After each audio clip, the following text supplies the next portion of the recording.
하나님의 말씀, 신약성경 에베소서 6장 12절에서 18절까지의 말씀을 우리가 함께 보겠습니다. 신약성경 에베소서 6장 12절에서 18절까지의 말씀을 우리가 함께 보겠습니다. 에베소서 6장 12절에서 18절의 말씀, 우리 다 같이 말씀을 합독하시겠습니다. 우리의 씨름은 혈과 육을 상대하는 것이 아니요 통치자들과 권세들과 이 어둠의 세상 주관자들과 하늘에 있는 악의 영들을 상대함이라. 그러므로 하나님의 전신갑주를 취하라. 이는 악한 날에 너희가 능히 대적하고 모든 일을 행한 후에 서기 위함이라. 그런즉 서서 진리로 너희 허리띠를 띠고 의의 고신경을 붙이고 평안의 복음이 준비한 것으로 신을 신고 모든 것 위에 믿음의 방패를 가지고 이로써 능히 악한 자의 모든 불화살을 소멸하고 구원의 투구와 성령의 검 곧 하나님의 말씀을 가지라. 모든 기도와 간구를 하되 항상 성령 안에서 기도하고 이를 위하여 깨어 구하기를 항상 힘쓰며 여러 성도를 위하여 구하라. 아멘. 할렐루야. 오늘 이곳에 주님의 성령께서 우리와 함께하고 있음을 믿음으로 선포합니다. 또한 영상을 통해서 함께 예배하는 그 모든 주의 거룩한 백성들의 처소 위에 주님의 성령께서 동일하게 역사하여 주시고 그 크신 은혜를 베풀어 주실 줄 믿습니다. 에베소서 6장 12절에서 18절의 말씀을 중심으로 영적 무장을 갖추는 신앙이라는 제목으로 함께 말씀을 나누고자 합니다. 어떤 행사나 모임을 갈 때 그에 맞는 옷을 입어야지만 또 참석을 할 수가 있습니다. 결혼식에 갈 때도 신랑 신부뿐만이 아닌 많은 하객들이 그에 따른 이제 정장이나 예복을 이렇게 입어야 되죠. 졸업식에 갈 때는 또 졸업식에 맞는 또 가운을 입고 졸업생들은 또 참석해야 합니다. 운동하는 선수들은 어떻습니까? 그 경기에 맞는 그 복장의 규정이 정해져 있는 대로 경기복을 입어야지만 또 경기를 진행할 수 있죠. 군인들은 사복을 입고 있는 것이 아닌 항상 전투복을 입고 있어야지만 군인으로서의 그 신분과 또 맡겨진 책임을 감당할 수가 있습니다. 그래서 자기 옷, 자기 신분에 맞는 옷을 입고 있을 때 어떻습니까? 마음가짐과 또 행동이 또 그에 맞춰서 또 행동하는 것을 보게 되죠. 저 같은 경우에도 이제 오늘은 성찬 주일이고 그래서 이제 또 교회에서 이 성찬 예식을 또 진행할 때 맞춰서 이런 또 가운을 입게 되는데 평상시보다 더 이렇게 정장을 입는 것보다 가운을 입게 되면은 어떻습니까? 또 마음가짐이 또 새로워지고 또 행동도 그에 따라 또 이렇게 또 맞춰서 행동하게 되는 것을 보게 됩니다. 우리 그리스도인들은 어떨까요? 우리 그리스도인들은 성도의 신분에 맞게 영적인 옷을 입고 하나님께 영광을 돌리는 삶을 살아야 할 줄 믿습니다. 하나님께서 주신 은혜, 하나님께서 주신 축복, 이것을 지켜야 될 때가 있고 또 그러한 것을 누리고 베푸는 삶이 될 수 있도록 우리는 영적인 무장을 이루어 나가야 될 줄 믿습니다. 은혜와 축복을 빼앗는 존재가 성경에는 분명히 기록되어 있습니다. 그는 우리의 대적 마귀고 그 원수 마귀는 우는 사자와 같이 어떻게 하면 삼킬 자를 어디에서 발견할 수 있을지 이리저리 찾아다니고 있기 때문입니다. 우리 신앙에 있어서 그러므로 말씀을 통해서 우리 예수님을 바로 알수록 우리는 영적인 무장을 더욱더 갖추게 될 줄 믿습니다. 오늘 하반기가 시작되었죠. 이제 7월을 시작하면서. 자, 지나간 이제 상반기는 다시 돌이킬 수가 없어요. 이제 남아있는 우리에게 주어진 2021년도 하반기를 시작하는 이 시점에서 남은 6개월 동안 우리는 무엇보다도 영적인 무장을 정말 잘 갖추어야 될 줄로 믿습니다. 우리의 신앙은 어떨까요? 참 성경에서 놓고 보면은 여러 가지 신앙의 모습이 있죠. 어쩔 때는 종의 모습도 있고, 어쩔 때는 농부의 모습도 있고, 그러나 어쩔 때는 또 영적인 군사의 모습을 또 우리에게 말씀하고 있습니다. 우리가 지난주에는 적은 능력으로도 하나님의 말씀을 지키는 빌라델비아 교회에 대해서 말씀을 나누었어요. 그렇습니다. 우리는 적은 능력을 가져요. 하지만 적은 능력이라고 그래서 우리가 다 하나님께 맡긴다. 그러니까 그냥 나는 아무것도 안 하고 맡긴다. 그게 아니고 우리가 갖추어야 될 영적인 무장은 또 성경은 우리에게 분명히 말씀하고 있는 줄 믿습니다. 우리 영적인 무장의 순서를 하나하나 점검하면서 혹시라도 내가 이러한 부분에서 이렇게 좀 느슨해져 있는가, 아니면은 내가 더 이렇게 확고하게 영적인 무장을 갖춰야 되는가, 그런 부분을 함께 나누고자 합니다. 첫 번째 영적인 무장의 순서를 알아야 될 줄로 믿습니다. 6가지 이제 순서가 나오죠. 첫 번째, 진리의 허리띠를 매라. 자, 에베소서 6장 14절을 보게 되면 그런즉 서서 진리로 너희 허리띠를 띠고 라고 말씀하고 있습니다. 자, 허리띠, 이 진리의 허리띠. 허리는 일단은 그 사람의 그 몸의 중심을 딱 잡아주고 균형을 딱 세워주게 됩니다. 그 허리띠를 착용한다는 것은 허리를 더욱더 든든하게 고정하고 흔들림 없이 하는 것을 의미하고 있습니다. 우리가 여러 운동 경기 시합을 볼 때 중요한 허리에 대해서 중요한 부분을 우리가 또 생각할 수 있는 경기들이 많이 있습니다. 그 씨름 경기 보면 어떨까요? 양 선수가 서로 허리에 둘러져 있는 삿발을 얼마나 그거를 삿발을 조금이라도 더 많이 잡고서 이렇게 시합이 시작되면은 어떻게 할까요? 상대방의 중심을 무너뜨려서 승리하게 되는 그러한 모습이 이제 씨름 경기고, 역도는 어떨까요?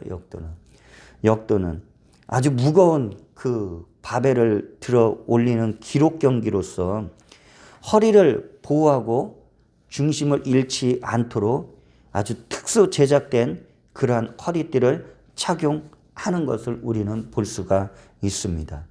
영적인 무장에 있어서 우리 주님은 진리의 허리띠를 매야지 이 신앙이 흔들리지 않고, 흔들리지 않는다라는 것은 무엇일까요?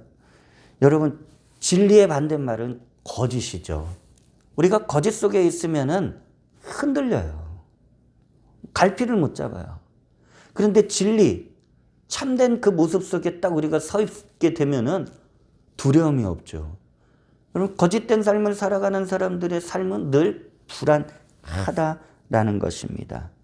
그렇기 때문에 우리가 진리 안에 거할 때, 진리의 허리띠를 딱 우리의 영적인 신앙의 중심으로 바로 세울 때 모든 거짓에 빠지지 않고 영적으로 바로 서 있게 되는 모습을 우리는 생각하게 될 수가 있습니다. 그럼 진리의 허리띠는 그럼 무엇을 의미할까? 바로 우리 믿음의 기초, 믿음의 반석이 되시고 진리 되신 예수님을 더욱 가까이 하는 것이 진리의 허리띠를 우리는 먼저 영적인 무장에 있어서 세워 나가게 될 줄 믿습니다. 주님이 직접 말씀하셨죠. 요한복음 14장 6절을 보게 되면 예수께서 이르시되 내가 주님께서 어떠한 부분이 어떠한 모습으로 우리에게 오셨는지를 말씀합니다. 곧 길이요 여러분 우리가 주님을 따라가는 것이 우리의 신앙의 영적인 길이 되는 줄 믿습니다. 곧 진리요. 여러분 주님 안에 참된 믿음이 있어요.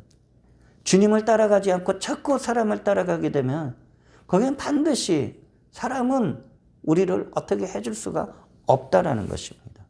그리고 우리가 주님을 따라간다는 것은 그 마지막은 영원한 생명이 있는 하나님의 나라에 들어가게 되는 줄 믿습니다. 그렇기 때문에 주님이 실질적으로 말씀하신 곧 길이요 진리요 생명이니 나로 말미암지 않고는 어떻습니까? 우리가 그토록 사모하는 우리 하나님 아버지께로 올 자가 없느니라 라고 말씀하고 있습니다. 예수님을 알면 알수록 어떻습니까? 우리는 죄에서 자유함을 얻게 되고 우리의 삶 속에 저주가 떠나가게 되고 그리고 거짓에 빠지지 않게 되는 줄 믿습니다. 두 번째, 의의 호신경을 붙이라라고 말씀하고 있어요. 의의 호신경. 어떻게 보면 의의 흉패, 이전 성경에는 흉패라고 그랬고 가슴을 보호하는 갑옷과 같은 것을 우리에게 말씀하고 있는 것이죠. 에베소서 6장 14절을 다시 말씀을 연결해서 보게 되면 그런즉 서서 진리로 너희 허리띠를 띠었으면 두 번째로 의의 호신경을 붙이고 이렇게 말씀하고 있어요. 그러니까 가슴 부위를 딱 보호하는 아주 튼튼한 갑옷과 같은 역할을 하게 되는 것을 보게 됩니다. 그럼 여기서 의란 무엇일까요? 의로움이 무엇일까? 그럼 우리의 삶 속에서 불법과 불의가 다 해결받은 상태를 말씀하고 있습니다. 우리가 하나님께 나아간다라고 그러죠. 오늘도 우리가 하나님 앞에 나와서 예배드리고 있어요. 하나님께 나아갈 때 어떻습니까? 부끄러움 없이 온전한 모습으로 하나님께 나아가서 하나님을 예배하고 하나님을 찬양하고 또 하나님께 우리의 문제를 또 간구하면서 주님 앞에 모든 것을 드릴 수가 있는 줄 믿습니다. 자, 세상에서는 하나님 앞에서 온전한 사람을 찾을 수가 없다고 분명히 성경은 말씀하고 있습니다. 왜냐? 문제를 해결할 수 있는 사람이 아무도 없다라는 거예요. 어떤 문제? 죄의 문제를 해결할 수가 없다라는 거예요. 그래서 로마서 3장 23절에 보면 모든 사람의 죄를 범하였음에 하나님의 영광에 이르지 못하더니 이게 인류가 처한 현실이에요. 근데 인류가 처한 이 현실을 사람들이 자꾸 외면해요. 무엇을 외면해요? 죄를 외면해요. 아이, 나만 죄 졌니? 너도 죄 졌잖아. 그러니까 서로 죄 진 거, 그러니까 그걸로 위안을 삼아요. 야, 너도 죄 졌고 나도 죄 졌는데. 여러분, 근데 그게 하나님 앞에서는 이 사람도 죄 졌어요. 나도 죄 졌어요. 뭐가 문제예요? 이게 하나님 앞에서는 그렇게 설 수가 없다라는 것이죠. 하나님 앞에 서려면 무엇을 해야 돼요? 죄의 문제를 해결해야 된다라는 것이죠. 근데 인간 스스로 죄의 문제를 해결할 수가 없다라는 거예요. 인간이 아무리 잘났다고? 내가 아무리 잘났다고? 내가 아무리 누군가에게 선행을 많이 베풀었다고? 내가 무언가를 노력해서 내가 의롭다고 하나님 앞에 인정받을 수가 없다라는 것이에요. 그러면 하나님께 이 의롭다라는 의인의 칭호를 받을 수 있는 것은 어떻게 해야 될까? 하나님의 기준에 맞는 그것을 이루면 된다라는 것입니다. 자, 하나님이 정하신 의의 기준이 무엇이냐? 그것은 예수 그리스도를 믿는 자에게 하나님께서 의롭다함을 인정해 주시기로 약속하셨다라는 것이. 그 로마서 3장 24절을 보게 되면은 주님이 아버지께서 이렇게 말씀하시죠. 그리스도 예수 안에 있는 속량, 우리의 죄의 문제를 다 주님께서 다 갚아 주셨단 말이에요. 그 속량으로 말미암아 하나님의 은혜로 어떻습니까? 값없이 의롭다 하심을 얻은 자가 되었느니라라고 말씀하고. 그러니까 내가 무엇을 해서 하나님 앞에 의로움을 받는 것이 아닌 우리 그리스도의 십자가의 그 공로로 우리가 하나님 앞에 나아갈 때 하나님 제가 한 게 아니고요. 우리 주님이 나 대신 이 죄의 문제를 끌어안고 십자가에서 못 박혀 죽었습니다. 내가 우리 주님의 그 보혈의 공로를 의지하고 아버지 앞에 나왔습니다. 하나님이 그것을 의로 여기신다라는 거예요. 여러분, 우리 주님께서는 우리 모든 인류의 죄를 다 끌어안고 십자가에서 못 박혀 피 흘려 죄를 청산하셨으므로 우리가 예수 그리스도를 내 마음속에 영접하고 믿을 때 어떻습니까? 용서받은 의인이 되는 줄 믿습니다. 그래서 이 의의 호신경, 의의 갑옷을 내 가슴에 이렇게 딱 두른다라는 것은 무엇이냐? 마귀가요, 가만히 있을까요? 마귀는 구원받은 백성들이 있으면은 더 많이 공격해요. 구원받지 않은 백성들은 가만 냅두면은 그냥 멸망의 길로 자기랑 같이 가요. 근데 구원받은 백성들은 멸망의 길에서 생명의 길, 영원한 영생의 길로 간단 말이에요. 그러니까 마귀가 누구를 공격하겠어요? 구원받지 않은 사람들은 손도 안 대요. 구원받은 사람들은 어떻게 해서든 손을 댄다라는 것이죠. 그건 마귀의 공격이죠. 그 마귀의 공격을 우리는 여러 각도로 우리가 잘 이해해야 돼요. 여기에서 지금 이 의의 호신경을 붙인다라는 것은 무엇을 의미하냐? 마귀의 공격 중에 여러분, 마귀는요, 과거를 자꾸 생각하게 해요. 마귀는 미래의 아름다운 모습을 생각하지 못하게 해요. 과거의 모습을 자꾸 들춰낸다라는 거예요. 그래서 우리가 저와 여러분의 그 과거의 모습에 잘못 살았던 부분, 여러 가지 좀 하나님 앞에 부끄러웠던 이 모습을 자꾸 생각나게 하는 것이죠. 그렇게 되니까 그런 과거의 모습이 생각날 때 어떻게 해요? 과거에 좋았던 모습 생각하면은, 그래, 난 어떨 때는 막 기분이 좋죠. 근데 내가 잘못 살았었던 모습, 부끄러웠던 모습. 여러분, 그런 모습이 자꾸 생각나게 되면은 죄책이 들죠. 왜? 양심이 있으니까. 우리 양심이 살아났으니까. 여러분, 죄책과 수치심을 유발하는 거예요. 여러분, 왜 이런 생각이 우리 안에 들까요? 마귀의 공격임을 우리는 잊지 마시기를 바랍니다. 그래서 성도 여러분, 속지 마시길 바라요. 여러분, 에베소서 4장 22절에 보게 되면은 하나님을 따라 의와 진리의 거룩함으로 지으심을 받은 새 사람을 입으라라고 말씀하고 있어요. 여러분, 과거에 나는 어떤 모습을 살았을지 그건 자기 개인의 삶에서 과거 속에 있다라는 것이에요. 근데 오늘 현재 우리가 어떤 모습이에요? 우리 주 예수 그리스도의 그 십자가의 그 은혜로 우리는 의의 옷, 하나님께 의롭다함을 인정받은 그리스도의 의의 옷을 우리가 입고 있는 새 사람이 된 줄 믿습니다. 그러니까 과거의 모습 속에서 자꾸 눌리면 안 되는 거예요. 그리스도의 보혈의 능력으로 끊어버리고, 우리가 예수 그리스도를 영접할 때 이미 죄의 누더기 옷이 벗겨졌어요. 저도 이 부분이 이해가 안 갈 때 엄청나게 기도했었어요. 자꾸 예전에 나의 삶의 모습, 그러니까 내가 은혜를 받기 전에 살았었던 나의 모습, 이것이 늘 내가 은혜를 받았는데 은혜 받고 나오면 이런 생각이 무수하게 드는 거예요. 어느 순간 성령께서 저한테 깨닫게 해주신 게 뭐냐. 야, 너는 지금 새 옷을 입고 있잖아. 왜 자꾸 죄의 누더기 옷을 또 입으려고 그러는 거야? 왜 가난의 옷을 입으려고 그러는 거야? 그때부터 결심했죠. 이런 생각이 들 때마다, 그렇지, 나는 지금 예수를 믿잖아. 우리 주님을 통해서 나에게 의의 옷을 새로운 새 사람이다라고 분명히 약속해 주셨잖아. 근데 내가 왜 자꾸 과거의 생각 속에서 죄악의 낡은 옷, 가난의 저주의 이런 누더기 옷을 내가 왜 입으려고 그러는 거야? 내가 왜 받아들이려고 그럴까? 그때부터 끊어버렸어요. 그랬더니 놀라운 일은 무엇이냐? 그런 생각이 안 드는 거예요. 그리고 한 번씩 이렇게 딱 와요. 그러면 한 번씩 생각이 들어요. 너 예전에 너 그렇게 살았잖아. 여러분, 예전에 그렇게 살았어요. 전 부인하지 않습니다. 그런데 여러분, 지금 오늘날의 나는 주님을 더욱더 알고자 힘쓰는 주의 거룩한 백성으로 살고자 몸부림치고 있는 줄 믿습니다. 그러니까 과거의 생각에 매이면 안 된다.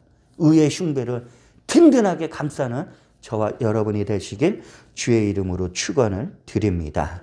세 번째, 자, 이제 평안의 복음의 신발을 신자라는 것이에요. 여러분, 허리띠를 맸어요?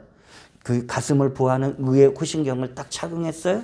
그리고 이제 신발을 신으라라고 말씀하고 있습니다. 에베소서 6장 15절 보면은 자, 신은 신인데 어떤 신이에요? 평안의 복음에 준비한 것으로 신을 신고 이렇게 말씀하고 있습니다. 자, 우리가 살아가면서 맨발로 다닌다라 그러면 어떨까요? 여러분, 이 도시에서 맨발로 다닐 수가 있을까요?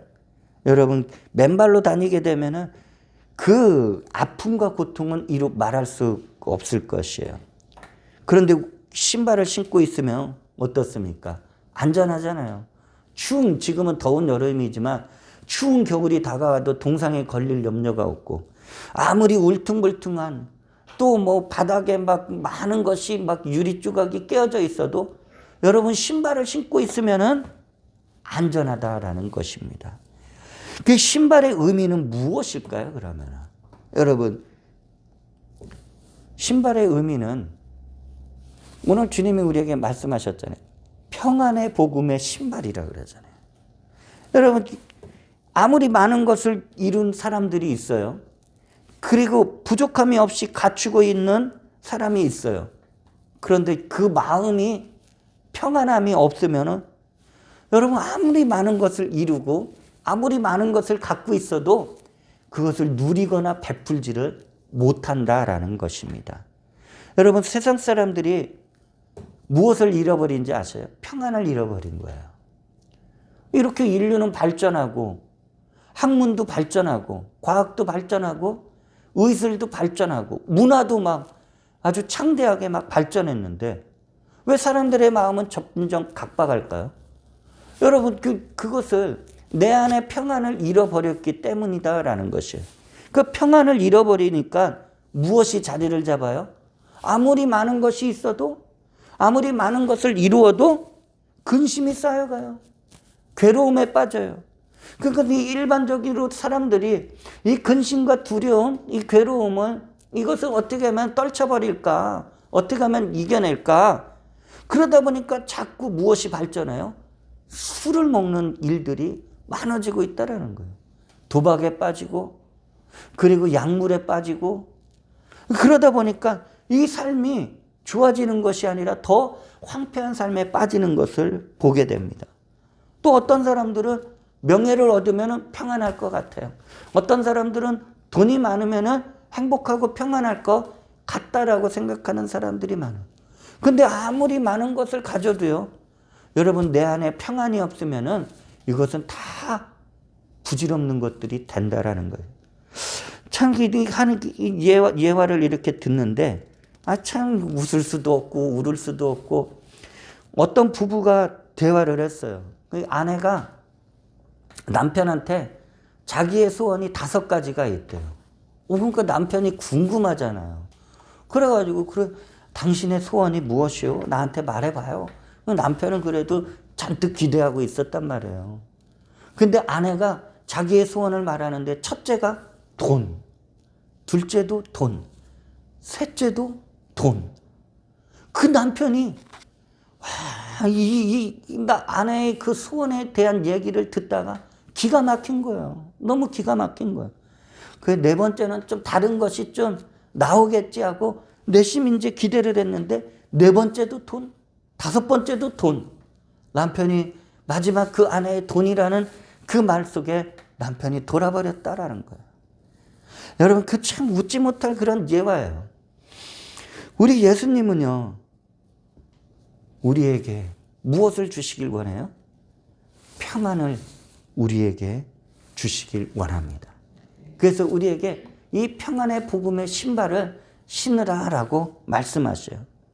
제자들이 예수님이 십자가에 못 박혀 죽는 그 모습을 보고서 이제는 큰 절망과 두려움에 빠졌어요. 그러니까 더 이상 의지할 사람이 없는 거예요. 기적을 행하시고 병자를 고치시고 하나님의 말씀을 막 이렇게 가르치시던 자기의 스승이었던 예수님이 십자가에 처참하게 못 박혀 죽어 장사 지내자 제자들이 요즘 말로 치면 멘붕에 빠진 거예요.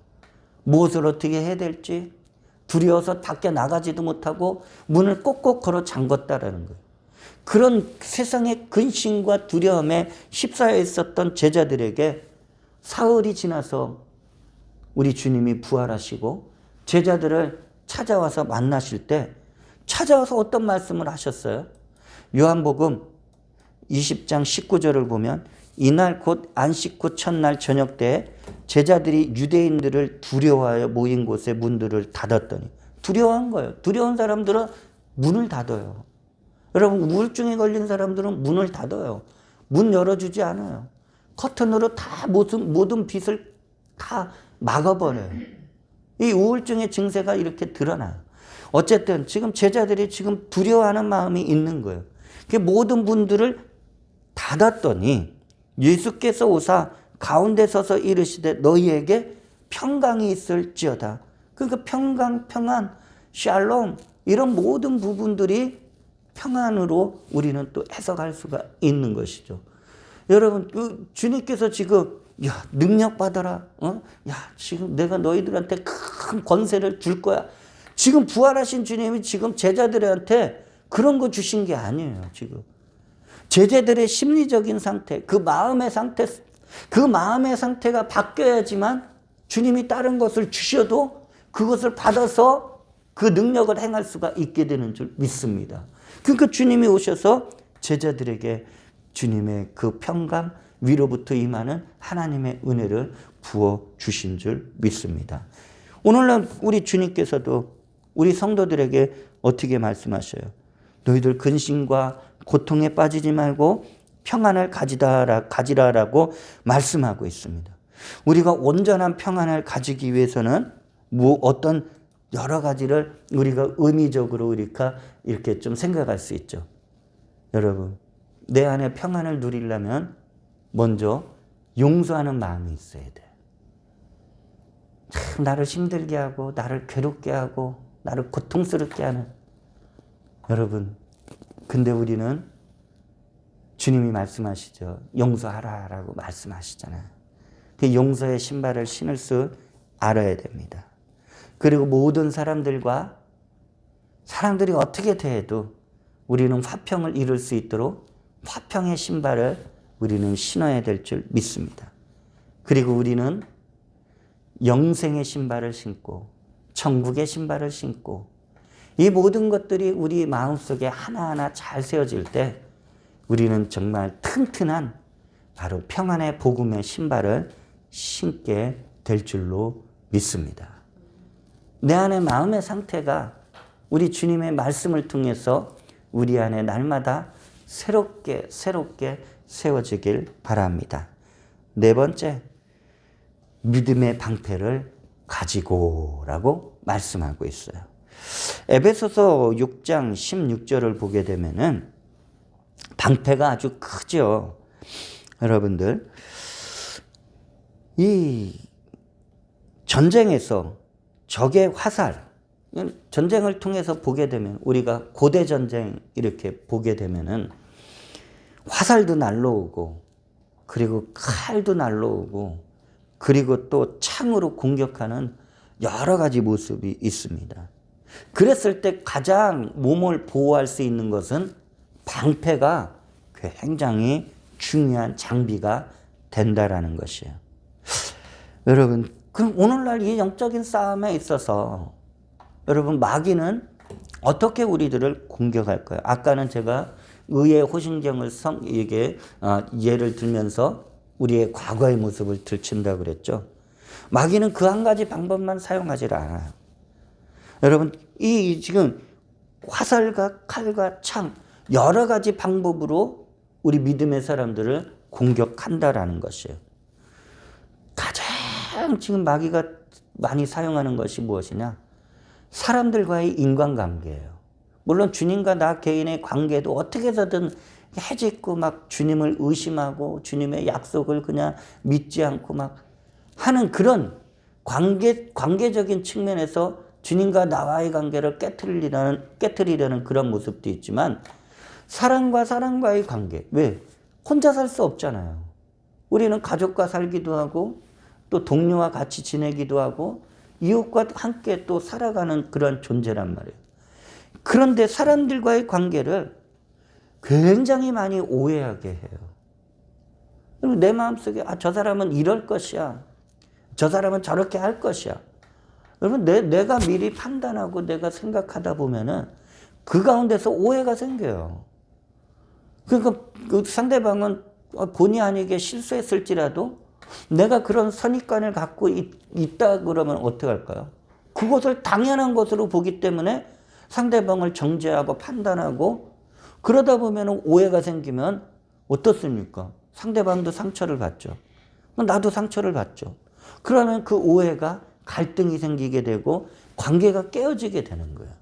그러니까 우리 시대적인 흐름 속에서 지금 이웃과 함께 또 가족과 더 친밀하게 지내는 그런 모습이 아닌 자꾸 분리되는 모습, 깨어지는 모습, 그리고 깨어지면서 아파하는 그런 고통스러운 일들이 가정 안에서 사회적으로 수없이 많이 일어나고 있다라는 거예요.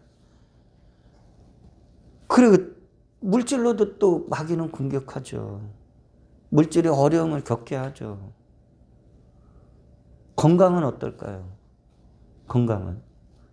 건강으로도 막 어렵게 하니까 자꾸 이런 모습 속에서 우리의 믿음을 나약하게 하고 하나님과의 관계를 의심하게 하고 자꾸 세상에 눈을 돌리게 하는 것을 보게 됩니다.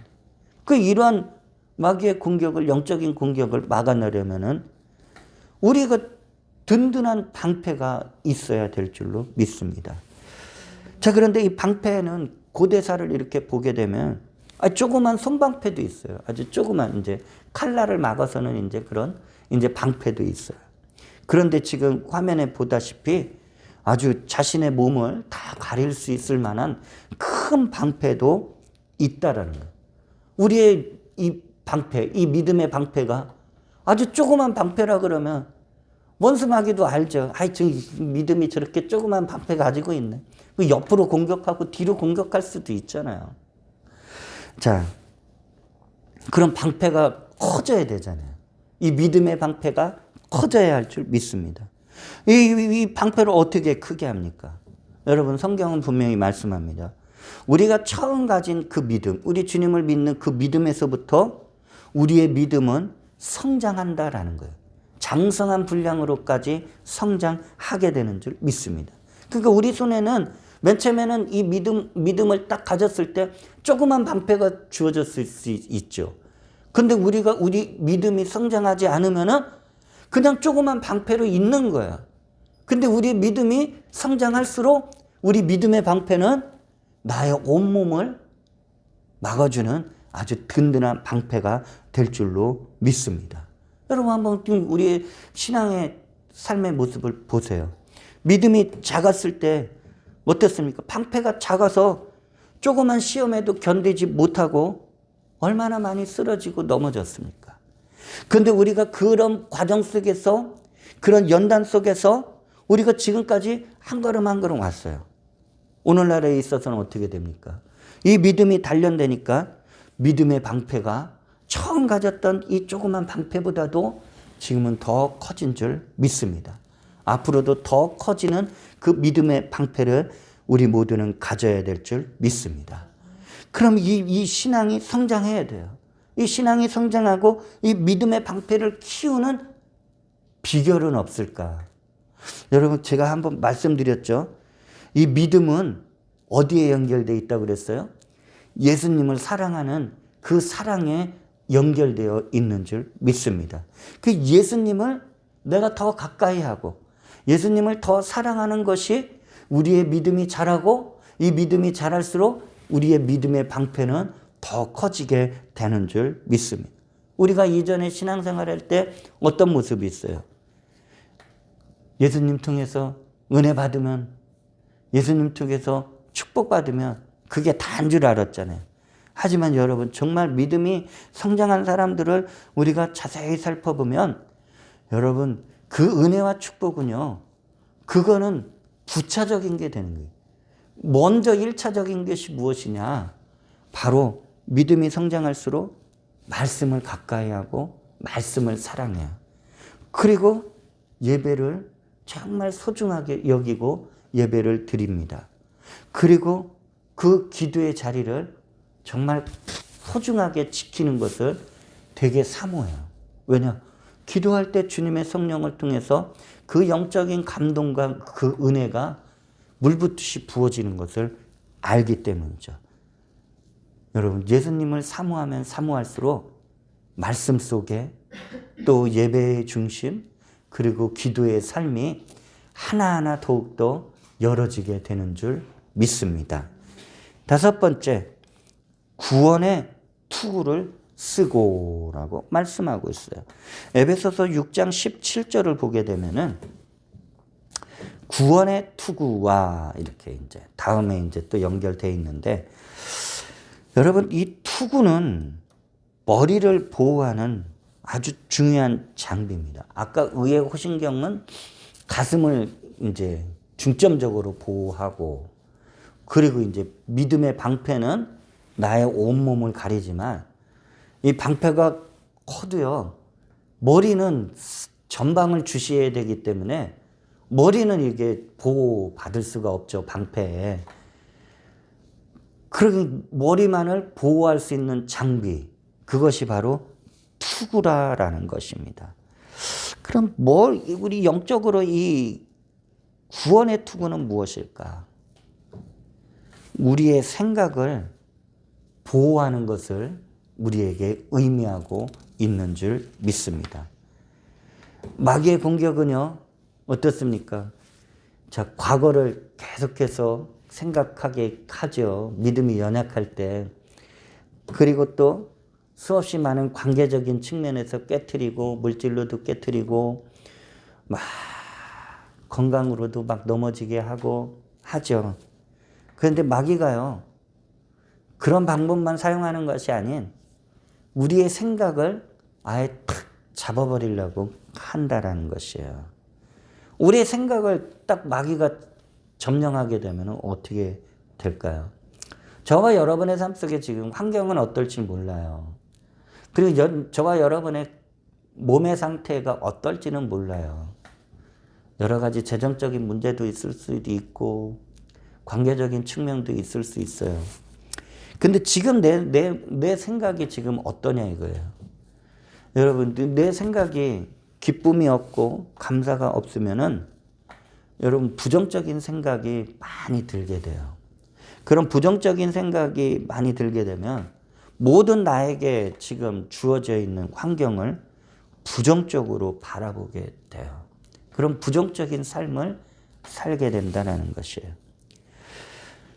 근데 우리의 신앙은 무엇입니까? 우리는 예수 그리스도 안에서 우리가 주님을 가까이 하면 할수록 여러분, 이 부정적인 생각은 가까이 할 수가 없어요. 항상 우리 안에 절대적인 긍정의 그 믿음의 생각이 우리 안에 자리 잡게 되는 줄 믿습니다. 어떤 사람들은요, 똑같이 어려움을 겪어요. 또 어려움을 겪는다 이렇게 우리가 설정을 하면은, 어떤 사람들은 부정적인 환경 속에서도 긍정적으로 바라보고 헤쳐나가요. 그래서 더 발전하고 성장하는 사람들이 있어요.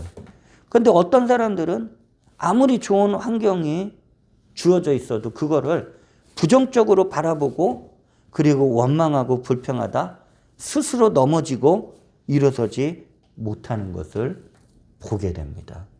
그리고 우리의 생각에 따라서 부정적인 환경도 긍정적인 환경이 될 수 있고, 이 우리의 생각이 부정적인 생각이면 아무리 좋은 환경도 다 부정적인 환경으로 이렇게 보여지게 된다라는 것을 볼 수가 있죠.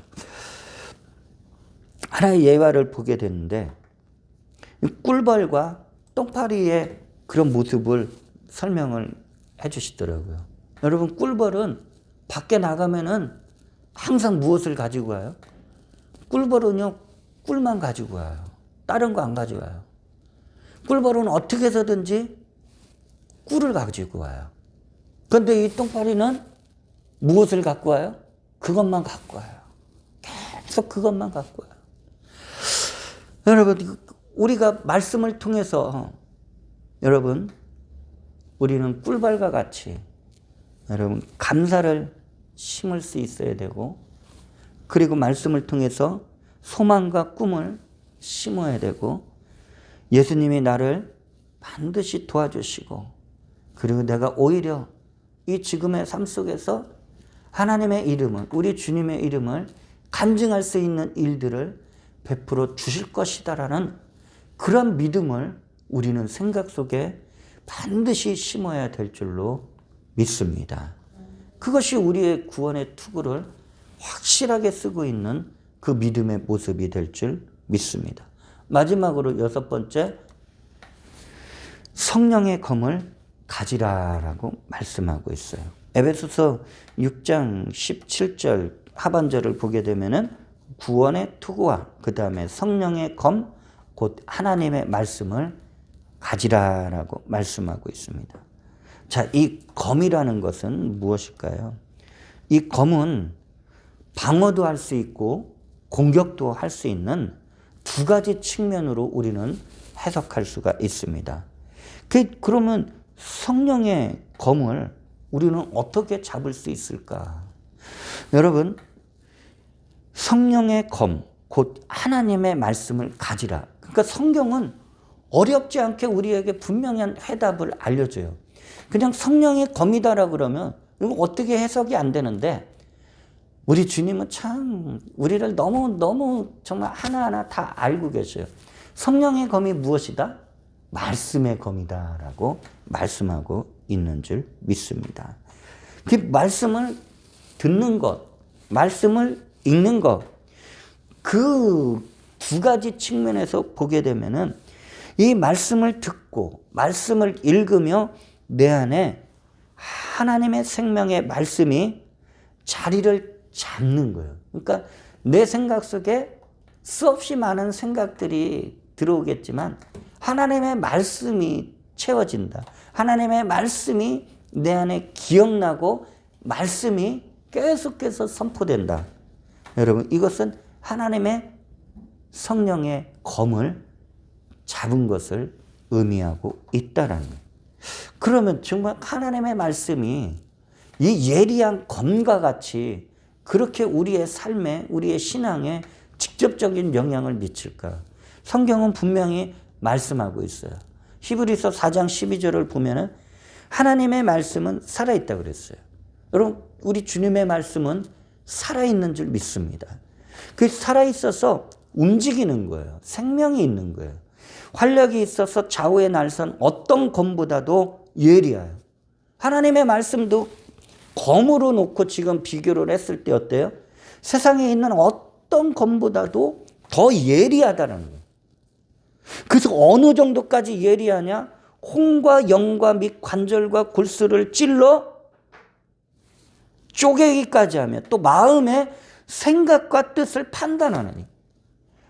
여러분, 하나님의 말씀은요, 영혼육을 찔러 수 있는 거예요. 아주 예리하게.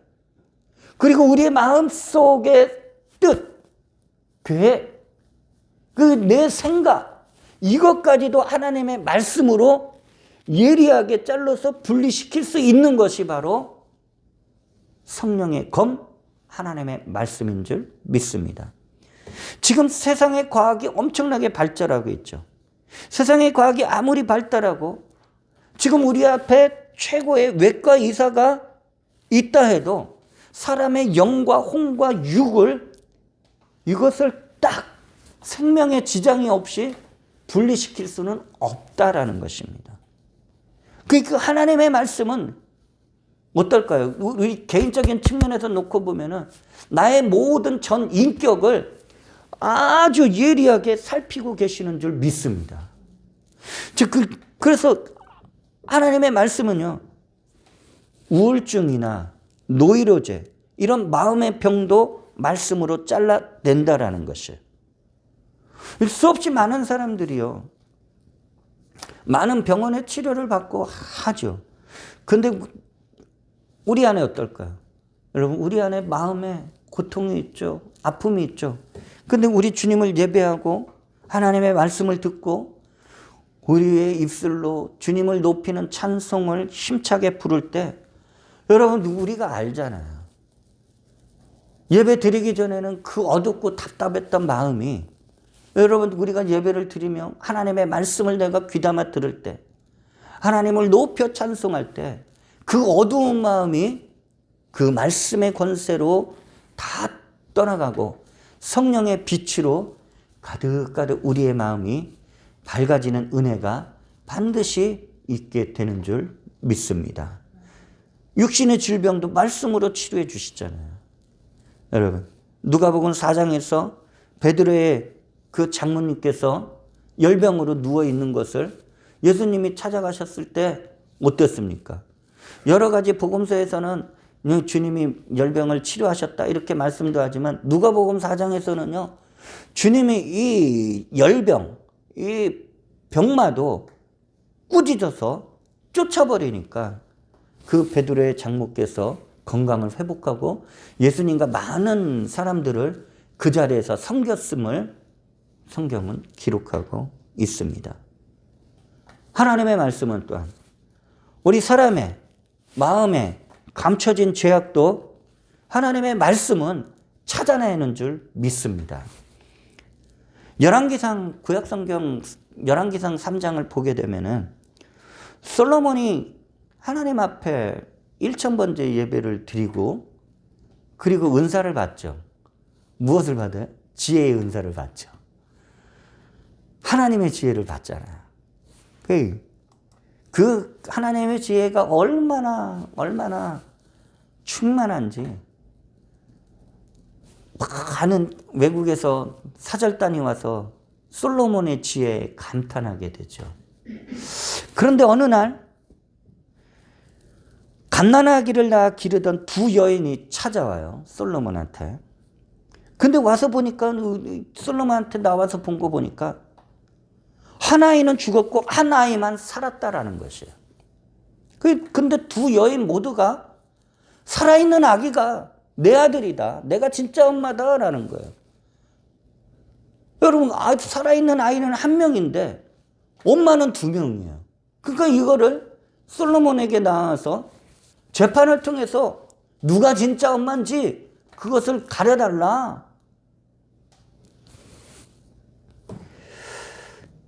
솔로몬이 그 모든 자초지정 얘기를 다 듣더니 신하에게 말하는 거예요. 야, 칼 가져와.